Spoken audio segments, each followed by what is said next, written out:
Welcome back to the Pharmacology Vault. In today's session, we're taking a closer look at a foundational theory in the field of Alzheimer's disease research, the cholinergic hypothesis. This theory has not only guided decades of scientific inquiry but also led to the development of the main pharmacological treatments currently in use.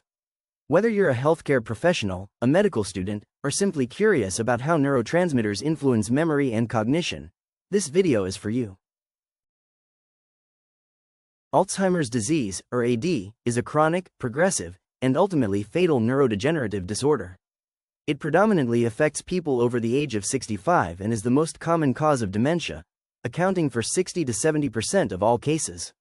The condition typically begins with subtle memory loss, especially for recent events, but gradually impairs language, judgment, and executive function.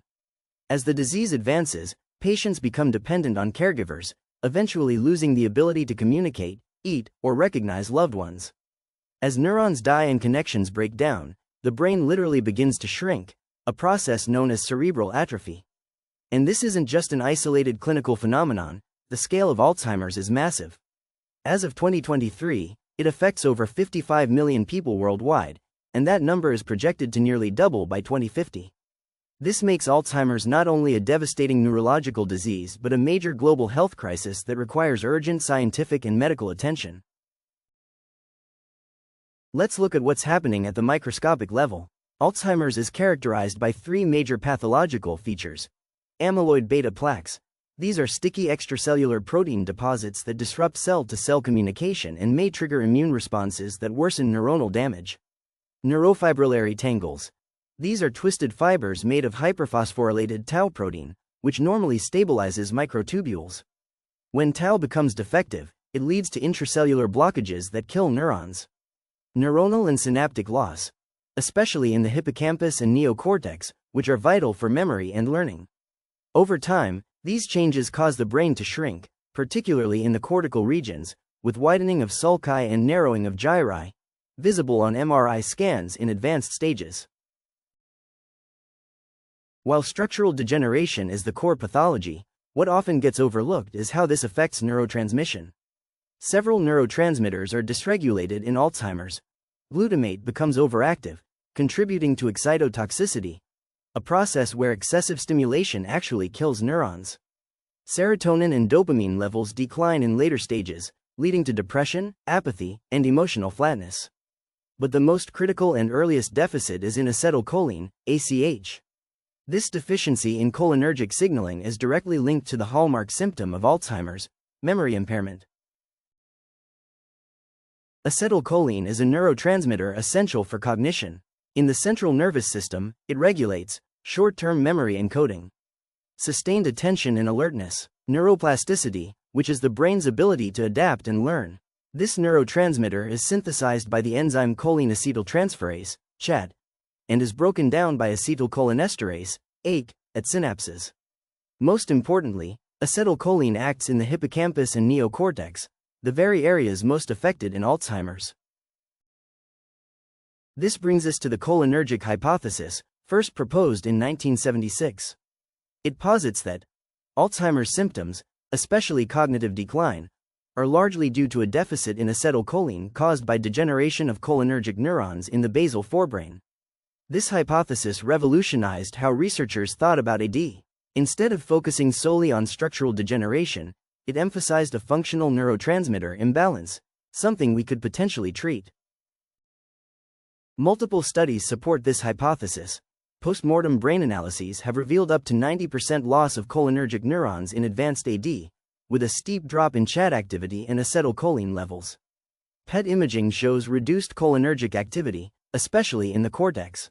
CSF studies detect lower concentrations of acetylcholine metabolites in AD patients. In animal models, artificially damaging cholinergic neurons produces memory impairments closely resembling early Alzheimer's. Together, this evidence validates that cholinergic dysfunction is a biological hallmark of Alzheimer's, and not just a secondary feature. Based on this understanding, scientists developed cholinesterase inhibitors, CHIs, the first class of drugs approved for treating Alzheimer's. Here's how they work.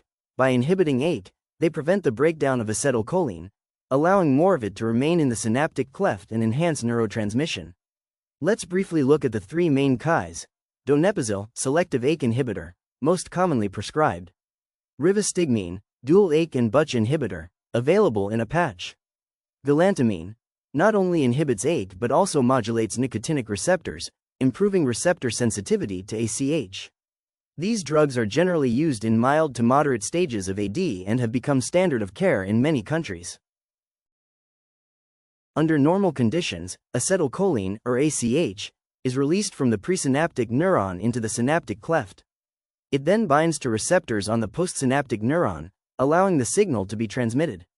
But soon after, an enzyme called acetylcholinesterase, AKE, breaks down the ACH into acetate and choline, quickly terminating the signal.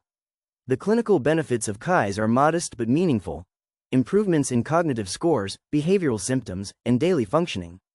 May delay nursing home admission and reduce caregiver stress. Best outcomes when initiated early in the disease course. However, these drugs have not been shown to halt disease progression.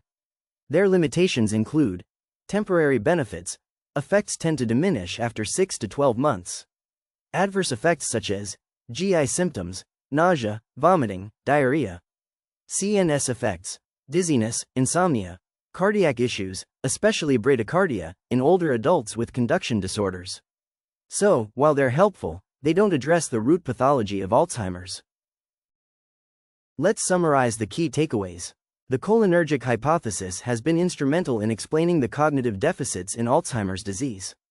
It provided a target for drug development, leading to the creation of cholinesterase inhibitors.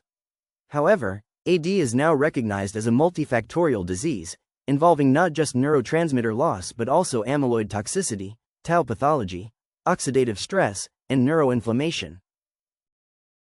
If you found this deep dive informative, be sure to like, subscribe, and share this video with your colleagues or classmates. And don't forget to leave a comment below. What's your take on the cholinergic hypothesis? What topic should we explore next? Thanks for watching the Pharmacology Vault, your go-to source for high-quality, evidence-based pharmacology content. See you in the next video.